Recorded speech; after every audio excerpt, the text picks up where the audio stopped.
goods, effective transportation system, and advertising revolutionized the way goods were sold. Life became more modern and new habits formed.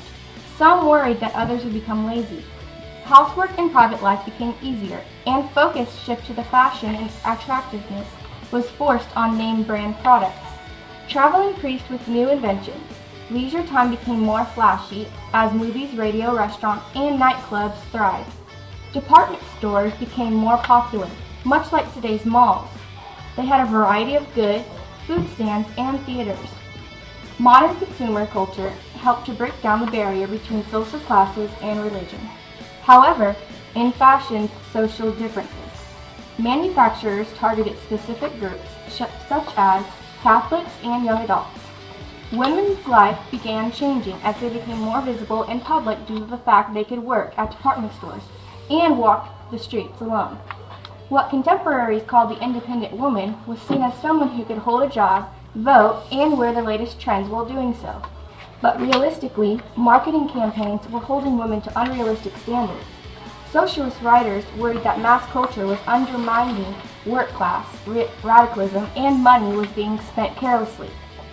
Religious leaders were worried that the new way of life could lead to sin. Consumer society was expected by many ordinary people that now enjoy the pleasures of life. However, the Great Depression became a major setback. Once people started to flourish, cinema and radio became increasingly popular in Europe and the U.S. The U.S. replaced traditional arts and festivals with cinema. Cinema first became popular in the States in 1880. By 1910, American directors set up cinemas in New York and LA. Europeans had established their own production companies in 1914. When World War I began, directors used movies to increase war support. In the 1920s, silent film was the new trend. The new goal was to have movies produced in foreign countries. The U.S. was taking the lead and Europeans had to book whole blocks of U.S. films.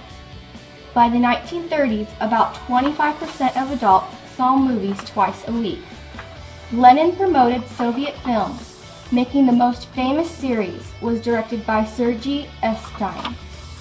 To encourage the new Nazi Party, women filmmakers Leni Rieflin released the documentary The Triumph of the Will in 1935.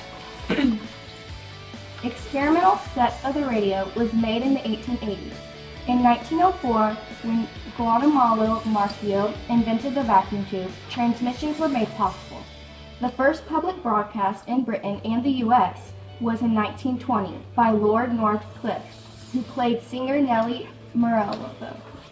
National broadcasting networks were established in the U.S., where they were privately owned. In Great Britain, national broadcasting networks are controlled by the government.